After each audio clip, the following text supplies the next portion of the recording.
I think we can begin. It's already 5 minutes. Hello, everybody. Thank you for coming. My name is Maria, and I'm a workshop coordinator of this program. It's the last webinar of our series of skill transfers workshops. We, as Global Campus, organized together with the Right Livelihood Foundation. And we already had 3 seminars with different laureates from different countries. Working on human rights in different fields like ecology, LGBT plus people protection. They're all on YouTube, and you can check if you're interested. And today's seminar will be with Mozn Hassan, a feminist activist from Egypt, and I will give the floor to our alumna discussant, who will do the proper introduction and introduce yourself as well. Nouha? Thank you, Maria. Hello, everyone. My name is Nouha Maaninou. I'm from Morocco, and I'm a consultant in research and project evaluation. Already. Yes. Do you hear me?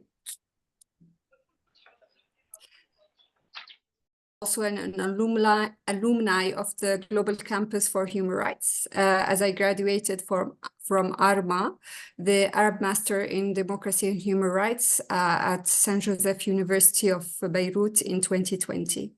I previously worked in different INGOs,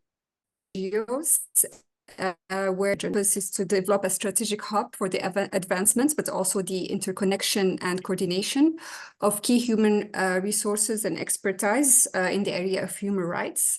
And by today's conversation is recorded and will be later shared on the Global Campus YouTube channel. We will be having a discussion with the main speaker today on gender movements in the SWANA region for about 40 minutes before opening the floor for questions from the audience for the last 20 minutes. History in the hands of men. And our key speaker today has been leading the fight to collect, share, preserve, and defend the stories of women human rights defenders and in her country and across the region. Mozn Hassan is an Egyptian activist and women's rights defender, recognized for her significant contribution to addressing gender-based inequalities and injustices.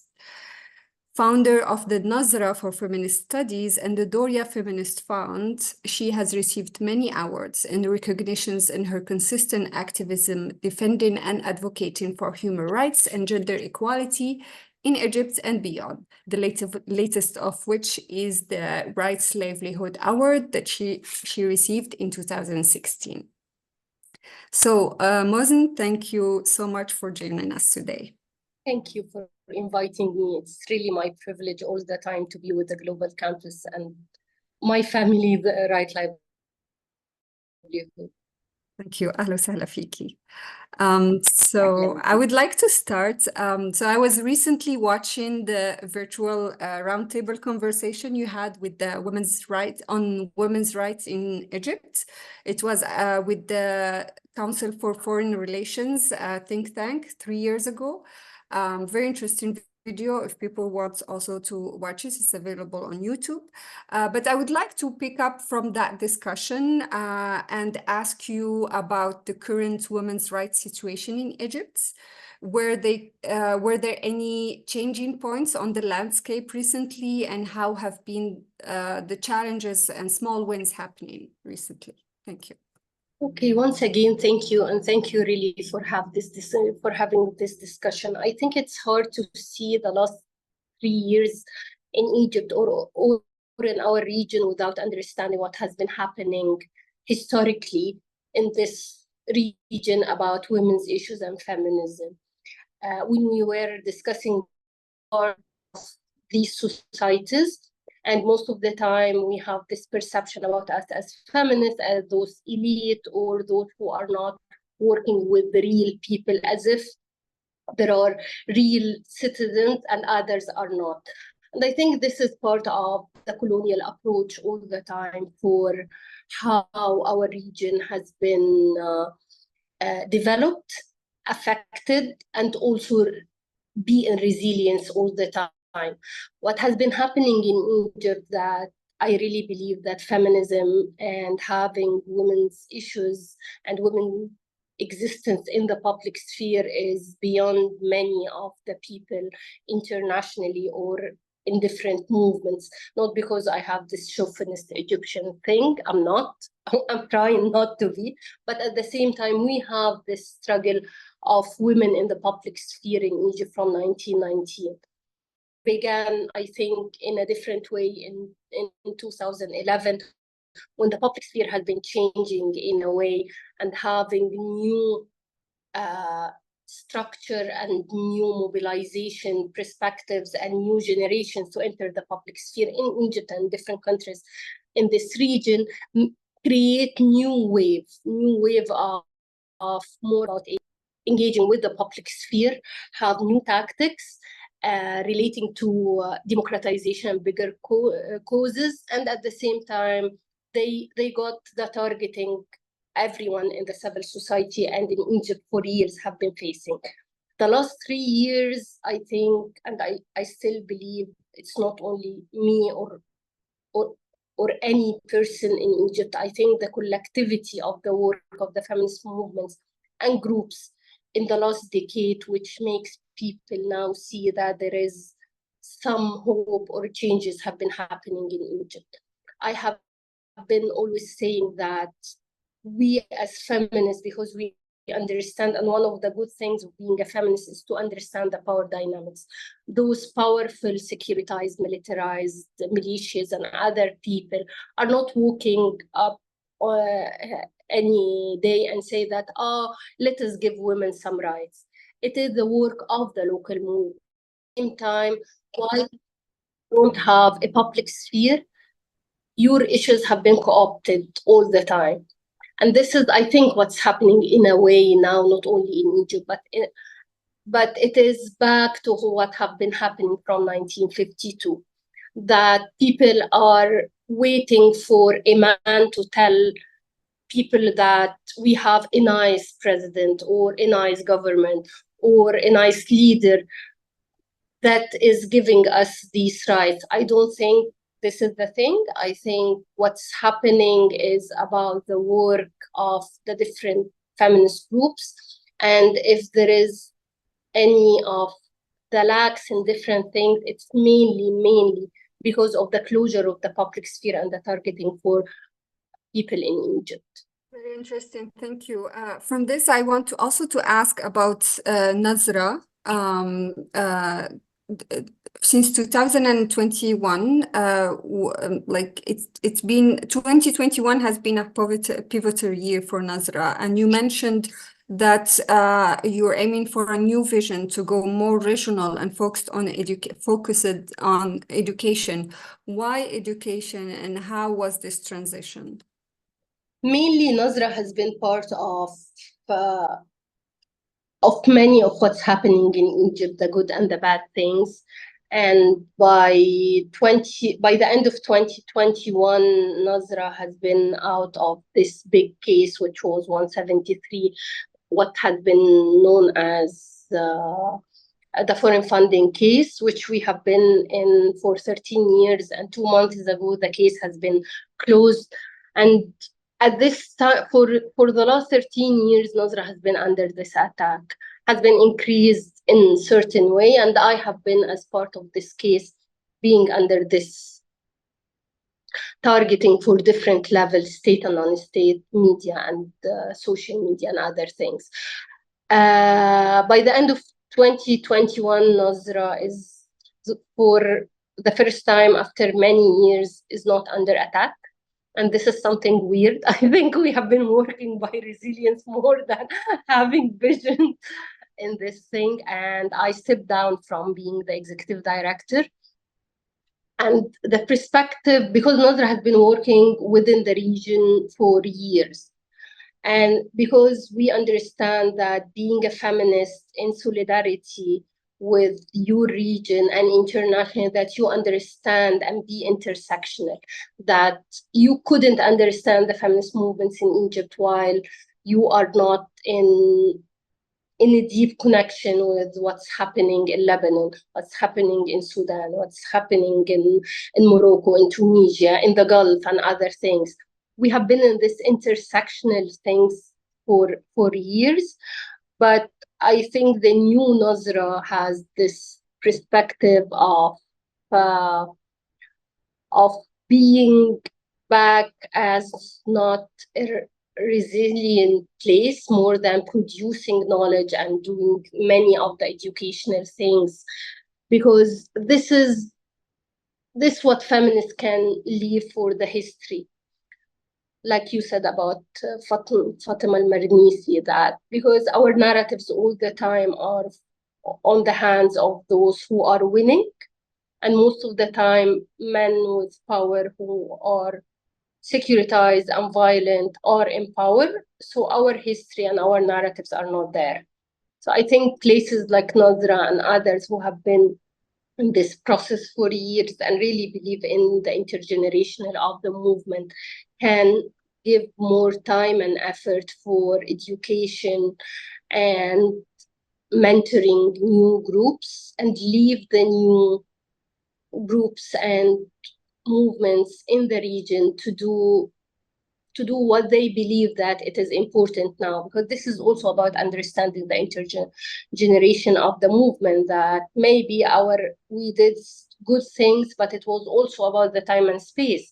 Maybe now other groups have other things. This is mainly the new Nazra. As you mentioned, the colonial feminist knowledge production is happening in Egypt and in the region, but what are the specific challenges that organizations like Nazra and other local grassroots initiatives are facing right now? I think we have been co-opted by many colonial approaches. I think our movements also within the colonialism have been co-opted by people who have power in different places. I think the mainstream media and the mainstream academia have been also co-opted our narratives.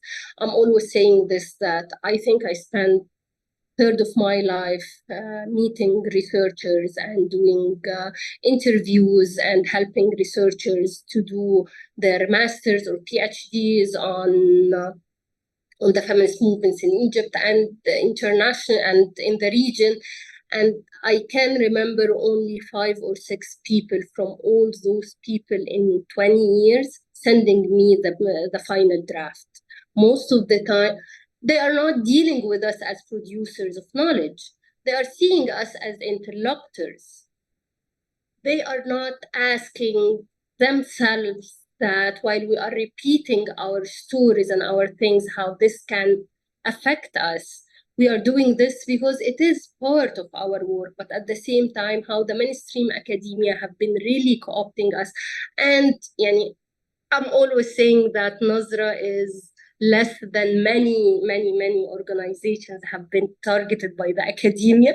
So I couldn't say this, but you can see lots of literature internationally saying that, those bad feminists, they shouldn't do this and that, without coming and asking us.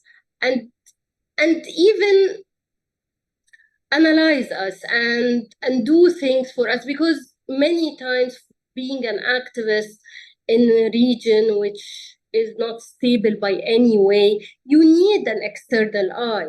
But most of the time, the academia are not doing this. And most of the time, the language barrier is so important that many of the research have been written in English, have been submitted for international conferences, but the local groups have never knew that these trends are there. So I think this is one of the things about challenges. And also the other thing, the mainstream media about, wow, Egyptian feminists, as if people don't know how we have been in this country or region, or having all the stereotype about us. So our spaces is limited, our resources is limited, and we are struggling in different in different fronts. And even our mainstream human rights movements or political movements are not supporters. So we found ourselves creating our alternative narratives without having space even to share. I feel like the women's rights organization, feminist organizations are not only trying to defend the history of feminism and activism in the past, but also in the present, and also protect the space for future activism and future feminists. So there is this continuous fight in order to keep the narrative and create new ways of resistance. Yeah, and I think the resources is something so important. You know, the latest research about the resources went to the feminist movements. They found that only 1% from the resources are going to the feminist movements. And after that, people are coming and telling us that why feminists are struggling between each other, because there is limited resources and limited public sphere. So it's not the responsibility of us.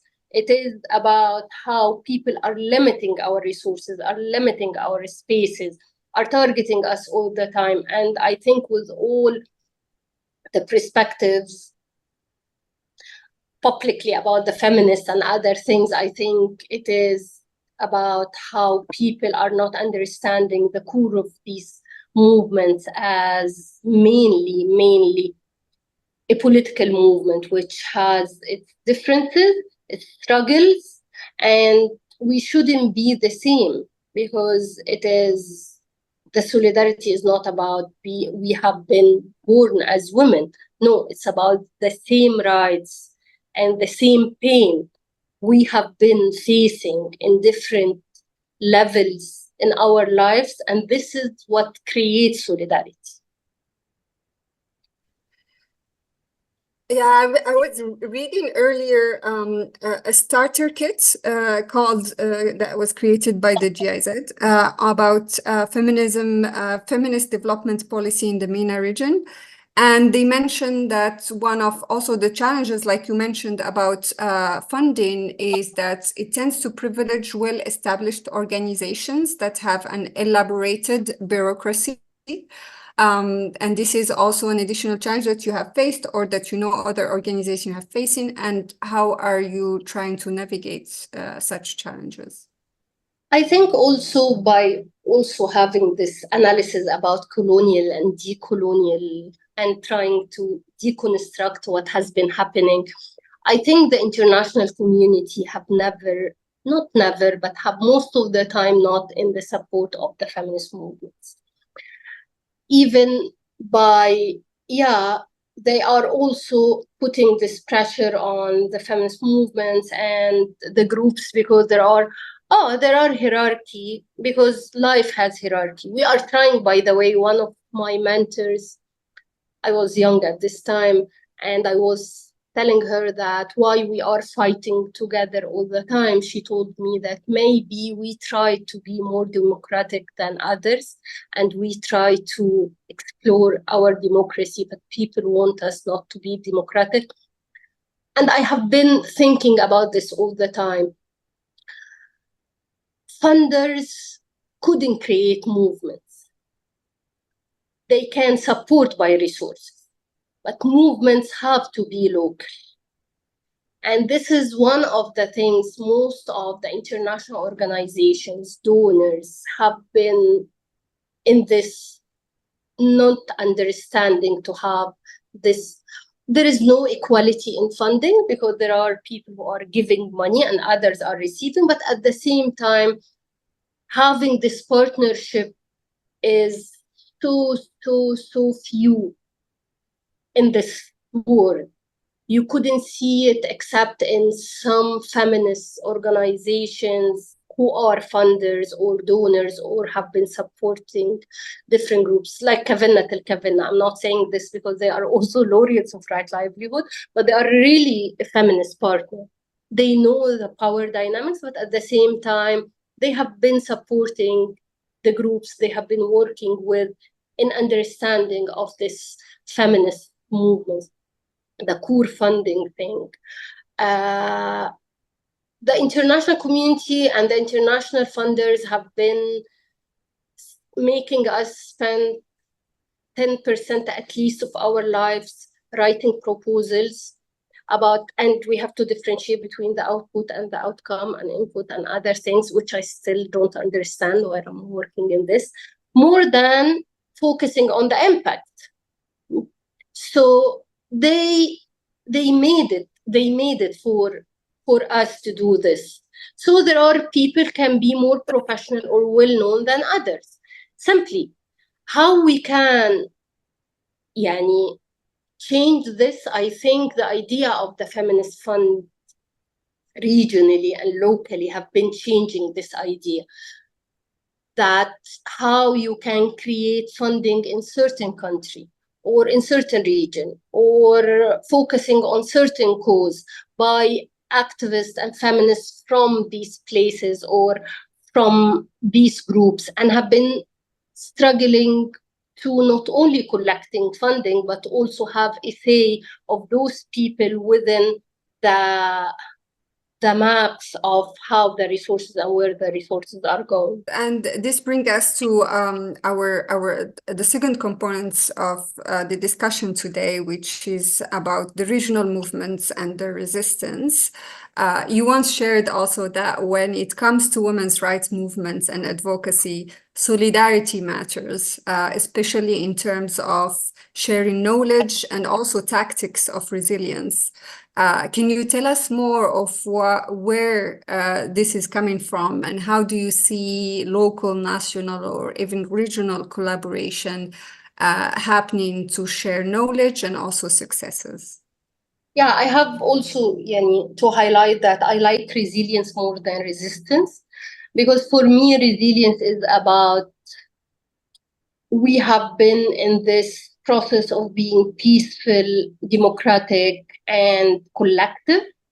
And I know that many people in this region have been hating this resilience thing because they think that it is also how people who are more privileged are putting more pressure on people by resilience, that you are resilient. It means for them that you don't have to change what's happening.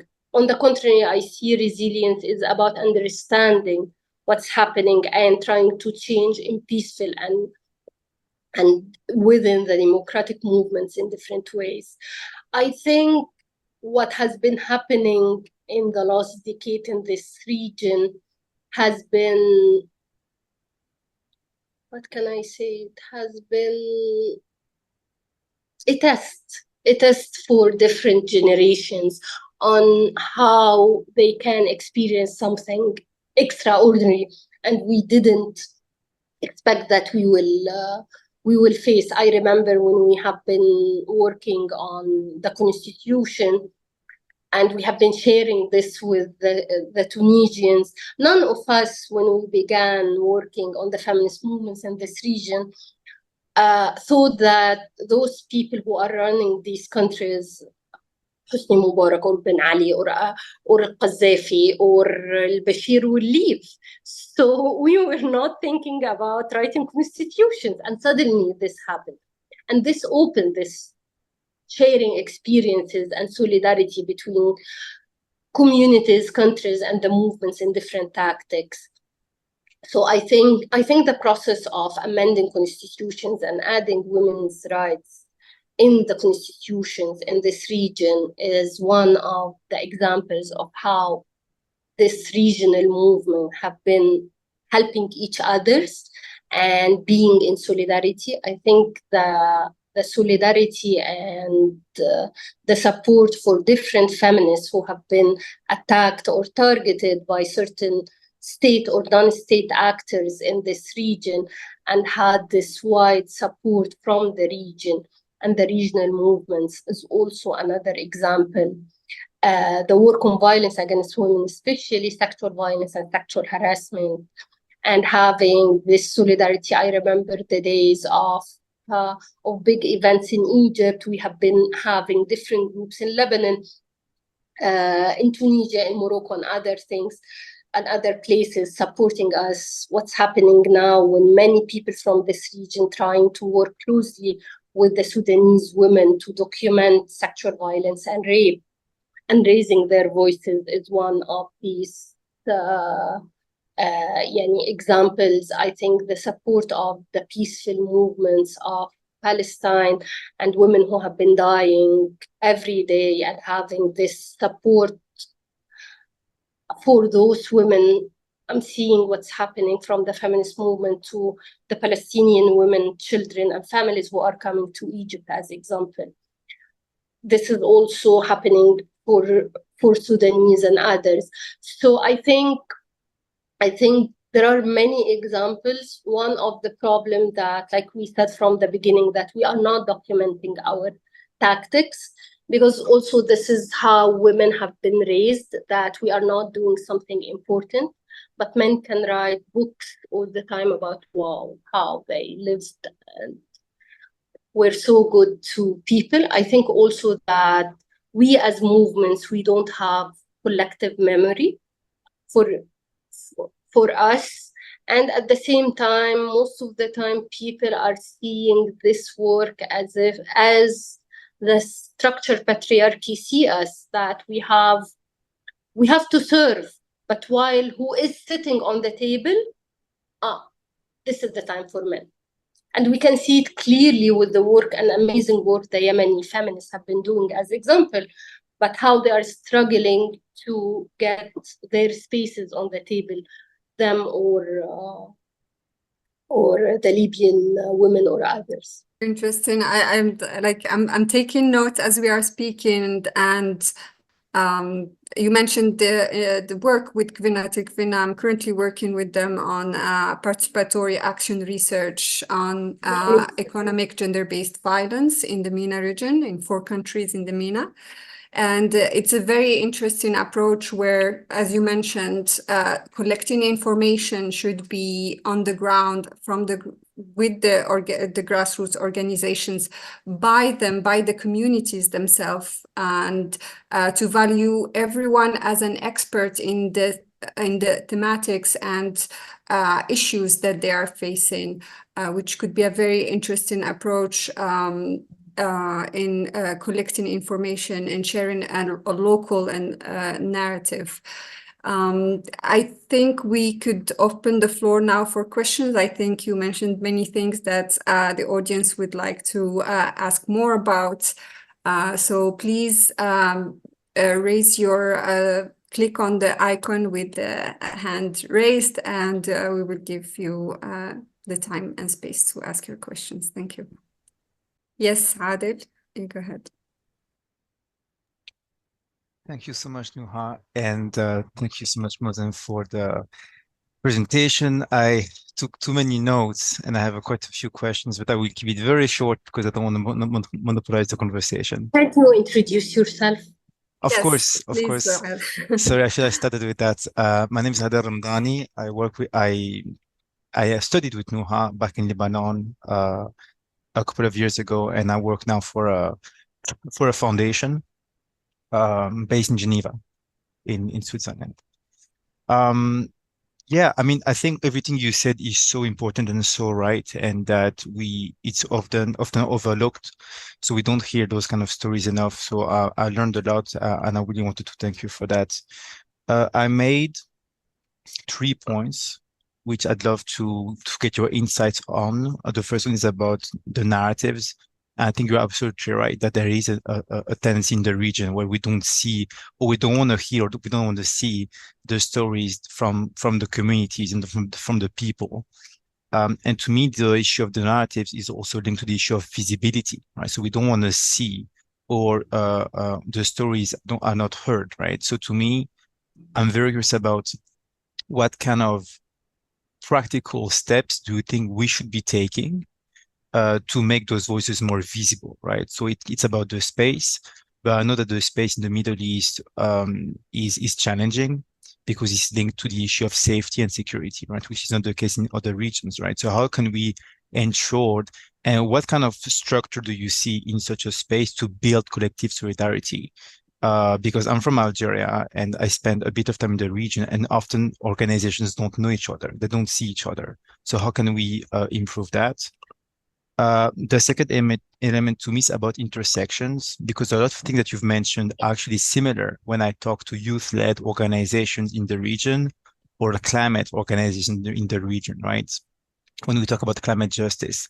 And I feel that in the Middle East, we're still quite siloed in the way we look at those things. There's gender there, there's climate there, there's youth affairs there.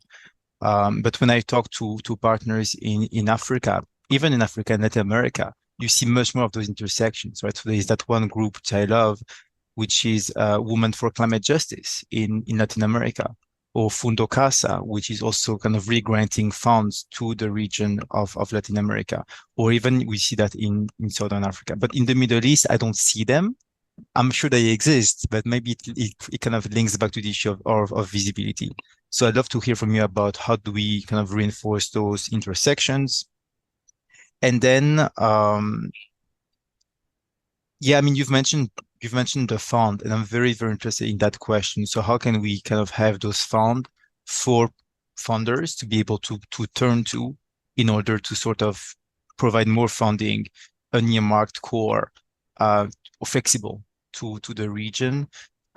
Because when I look, I was reading this comparative study about the philanthropic landscape in the Middle East. One of the reasons why there is not enough money going there is also because of the legal framework and the political framework, which is very challenging, right?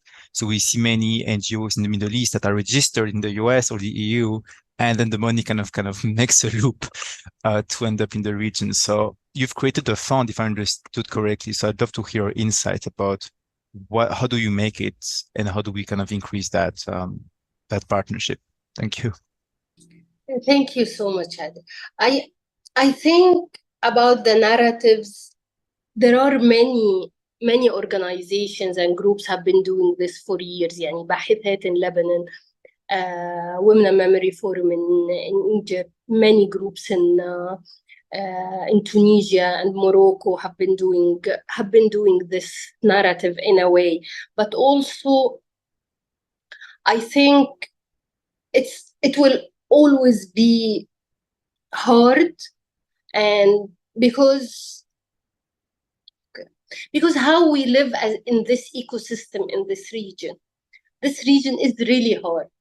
And I know that when you meant by Africa, you meant sub-Saharan, because we are African as Egyptian, Moroccans, and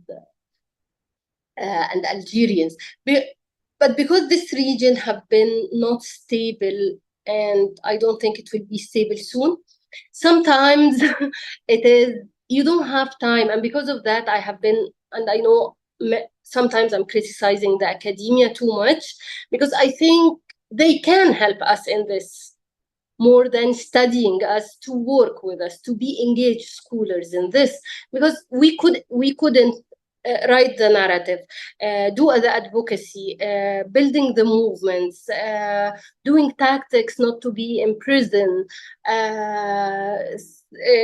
supporting ourselves out of the smear campaigns. We couldn't do it alone. So I think for the narratives, what is really needed is to have more open discussions with the academia, and working more on action research more than having research in traditional ways, which are so important. I think translation is so important.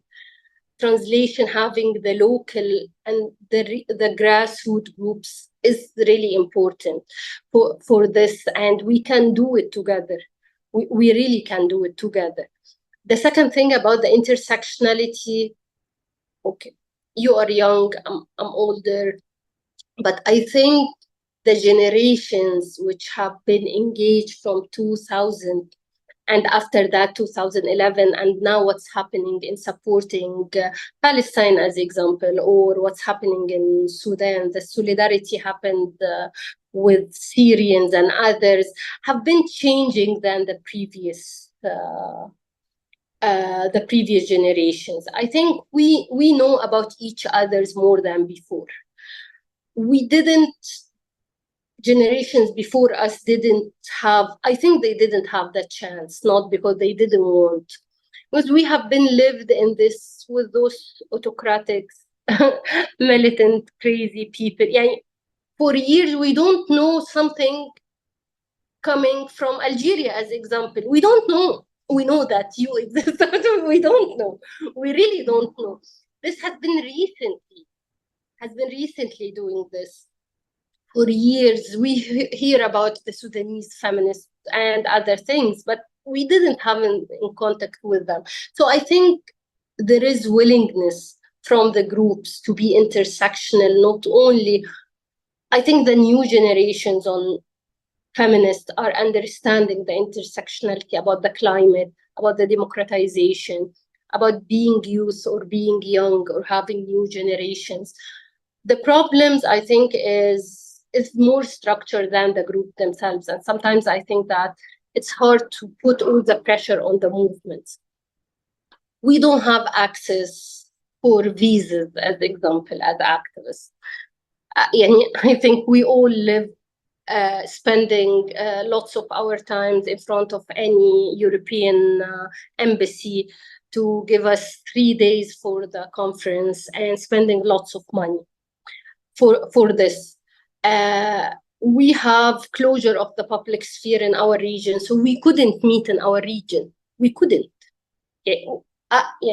We couldn't meet in our region before the wars and now within the wars and within many countries and regimes who are putting these restrictions and targeting activists. There are many for the safety and security, people who are travel banned, people who have been targeted for years, and have been spending their days in interrogations and other things. So how can we meet? In addition to how the ecosystem is not helping this, how many universities can bring a regional meeting for different activists? They're not thinking about this. How many donors or funders or partners have been supporting regional initiatives?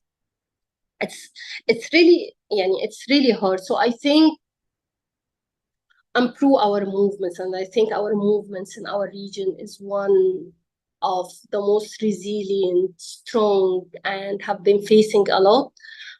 I know how people are seeing the Sub-Saharan and the Latin Central American people, but we didn't have the space people had. Others, even in the global South, had. We didn't. We are, especially for youth and feminists, we have this stereotype about us that we don't exist. It's really hard. Have your way to the international is really so hard. I hope I responded to your question. Other questions? Yes, we have a question from Azal Salafi and then Jasmine Aladdin. Hello. Hi يا موزن. I hope you are well. How are you? ازيك عاملة ايه؟ أنا بخير. Good. It's been a while. Nouha, Adel, they're also my colleagues. Pleasure to have you here, to be amongst you. It's a very insightful discussion. Mozn, you're always shining in these subjects. You're a leader in this field, and we look up to you, and we always appreciate your efforts in mobilizing feminist movements across the region. I wanted to also actually comment on Ada's question and to add to your comments, is that especially with regards to the collective feminism, collective movements within the region, we actually know each other. We're very well connected. We're very well networked. However, the agendas and the project proposals that we usually receive in order for us to satisfy donors, to satisfy resource allocation, often intends that it looks like it creates division. it's on ink on paper. It looks very good, very collected, very impactful, with sustainability. However, in reality, there is so much disintegration in empowering these movements. And also, when we speak about supporting and providing these resource allocations, those who provide them, the policymakers, let's say, the governments and the multilateral agencies, these are the ones who are often providing these resources, right? But what happens in reality are these are the same people who are destabilizing the region. And these are the same people who are sanctioning when there are cases of crises, for example. I'll just give you a very brief example, under the current circumstances and what's happening in Palestine, and the Houthis' mobilization of solidarity. All civil society organizations are now unable to receive their funds because they have sanctioned Yemen because of the move that the Houthis have done. So this is something that we always need to take into consideration when we see the whole picture, in observing the power dynamic of donors and decision makers and civil society. It has been a very reductionist approach. Civil society space has been shrinking even within the UN. As Mozn has said, like even visas has been very hard for us to get. Using a laptop for 45 minutes at the UN Human Rights Council, we have to pay 600 euros, and it's it's a little bit ridiculous in terms of procedures and regulations. I just wanted to just add to what Mozn has said, but thank you so much for this very great session, Mozn. And Thank everyone. you. Thank you so much. And I really echo you as a great advocate. You know well what has been happening. And I think you and your groups, and I'm always inspired by the Yemeni feminists, because they have been really different in different things. And they have been engaging the youngers, having this collectivity, being also engaged with others in the region. But at the same time, yes, it is about the power dynamics and the ecosystem. We have been thinking in the last Human Rights Council session that they have been changing the timing, because we have been focusing on certain countries. They have been changing the timing of the side events, or some of the special rapporteurs or designated expert or special envoys reports, as if they want someone who has money to stay for 4 weeks in Geneva to do our work. It's not only about money, but also about the accessibility. How many organizations have the status and can help people get registered and enter and doing these things? So it's really so complicated in this, and I think we are the less people who can be blamed on. I think we have been trying to do many things, and like you said, we are in solidarity with each other. We are connected to each other, but sometimes the system, maybe they don't want us to be disconnected, because I'm always saying that those patriarchal and those dictatorships are teaching each other, but we don't have spaces to do this to each other, and they don't want us to have these spaces. So I think if we can see and read these things on certain levels, we can understand now that many people can say that no, don't talk about the Baha'is targeted by Houthis, or women who are targeted by Houthis, or the civil society targeted by Houthis, because publicly they support Palestine. This is the thing, that all the time our issues are not the priority, but being in solidarity with each other and understanding the multi-layers, and again being intersectional, that we understand that nothing not peaceful, nothing not in a democratic process can bring rights for people or freedom.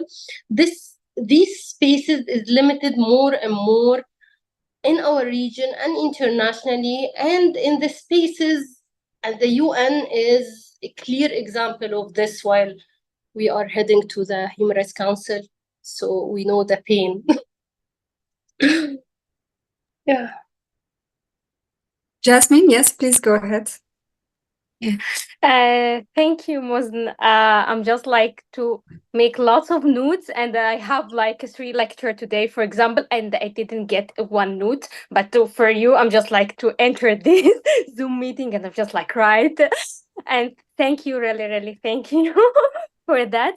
And I want to just like ask you about the perspective of colonialization in Egypt, especially in Egypt, because I already like have in academia kind of like a traditional view about the colonialism, about like Algeria, also like Tunisia and Morocco. So this kind of like a traditional view about that because of the French language and the culture and blah blah blah. But I'm just like thinking about this thing. It is very important about like Egypt, like before the crisis already now, just like crisis about like highlighting about Sudanese crisis and also Palestine-Israeli conflict now. So I'm just thinking about like before this crisis and now, do you already think they have kind of like changes, or just like to thinking about kind of like a new international order to dominate this Middle East or some kind of that, this kind of like a political perspective? But I really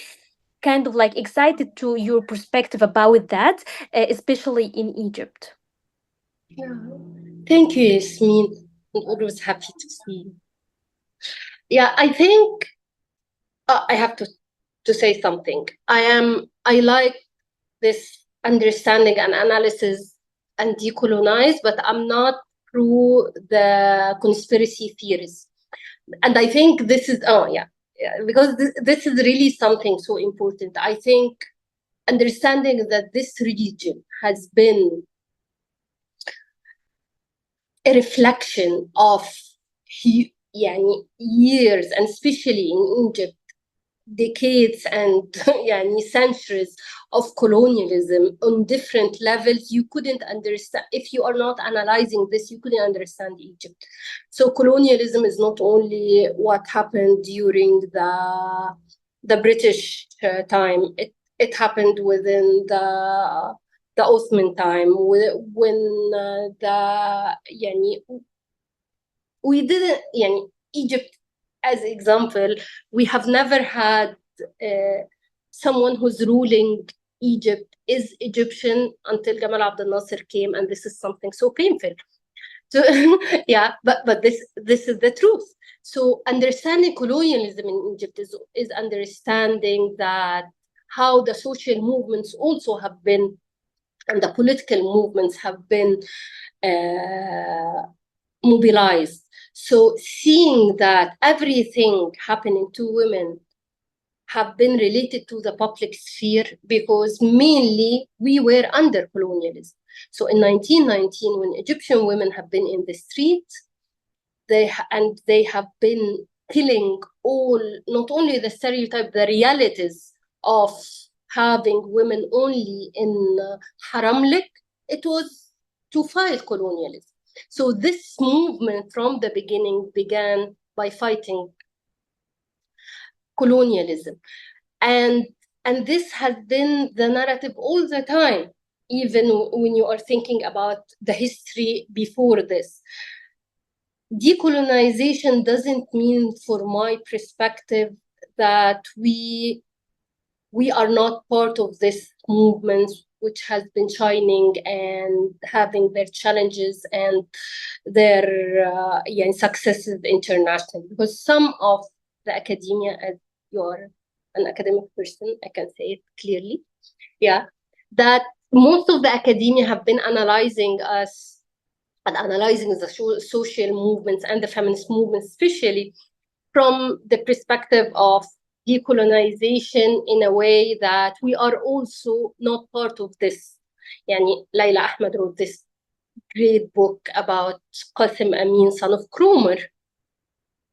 And we have also to understand that why the colonialism have been rising Qasim Amin more than May Ziada, because this is also about how the patriarchy, and we have to think all the time that there is a man who brought us our rights more than others, and how Gamal Abdel Nasser have been dealing with Doria Shafi as example, but people have been thinking and talking about other feminists or women's rights activists who have been aligned with the regimes in a way because they look better. So I think it's analyzing this is to understand from the beginning, not only to blame, but also because many of the post-colonial academia, for my opinion, have went so far that they think that many of us have been working to criminalize FGM because we are colonial, as example, or understanding what's culture and what's not. And understanding the feminist movements in this region as if they are only what they think that they are secular, while it's not the truth, because we are really so different in our ways. And I think by analyzing this, especially in Egypt, we can understand one thing, that the Egyptian society has been always so socially conservative. Even their political groups who were anti-colonial. If you can do this narrative analysis to the discourse of Al-Wafd party, they are more conservative at this time than the Muslim Brotherhood, as example. So this is one of the things about understanding what social conservatism and how sometimes yet the colonialism have been, and sometimes the dictatorship have been using women's issues to pressure the democratic movements in a way, but at the same time, those didn't help us in having homogeneous discourse. They left us for those people also. So it's more complicated. يعني I think. ما أعرف شو رديت على سؤالك ولا لا، بس ردي بيه. Thank you so much, Mozn. I don't know if there are any additional questions. It's been an hour already. It flew by. Like, the discussion was so interesting. We didn't feel time going by. But definitely this needs more collaboration, more discussions in the future. So hopefully we will be able to hold more workshops like this. I don't know if there is any ending comments from your side, from other participants here, as we close this session. Well, thank you both for amazing webinar and moderation and for your insights. It was very interesting. Thank you so much. Yeah, and this is the last one. Have your summer. True. Yeah. Asma, you have your hand raised. Maybe one last comment. Yes, thank you. Alors, thank you, Mozn, for your intervention and this opportunity to listen to you and your insightful analysis.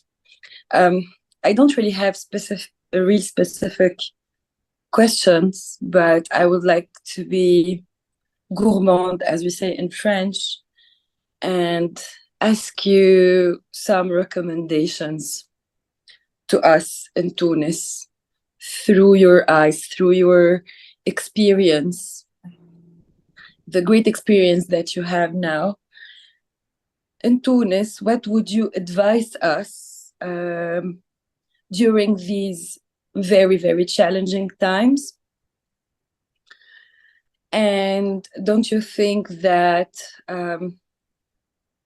a regional feminist agenda is imperative for us after the last decade. Thank you.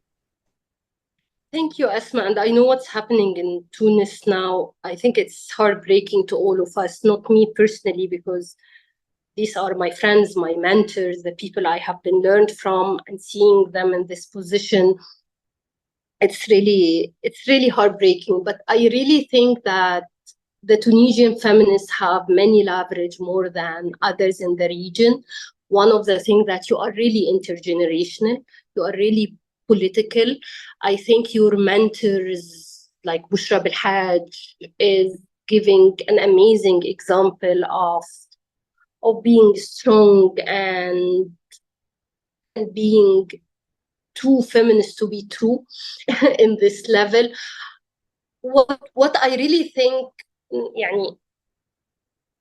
it's hard to advise or say something to the Tunisian feminists, but I think what's really helping in these hard times that give the space for people from the region to be in solidarity with you. I know that historically we have been learning from you, but I think now it's maybe this is the time for you to give us the space to give you back what we learned from you. But being more regional in this perspective is something we need to do this together. We couldn't, because what's happening in Tunisia now, it reminds me of what we have been facing in Egypt. I think it's a déjà vu in certain times and others. So maybe we can give some of the insights about how we failed, so not to fail like us. And also for having this regional solidarity is really so important. I really also think that the younger feminists from Tunisia have to exist to the regional and international platforms more than this. And also, again, give us the space to give you the space. Because if Tunisia failed, so there is no hope in this region. In addition that, I love you personally. I love this movement. It's something so personal to me. We love you back. We love you even more. Thank you for this opportunity, Mozn. Yes. Thank you, everyone. It was a very interesting discussion, and I'm wishing you all a good evening or day if you're joining from the other side of the planet. Thank you, Mozn. Thank you very much. Thank Goodbye, you. everyone. Thank you so much. Take care.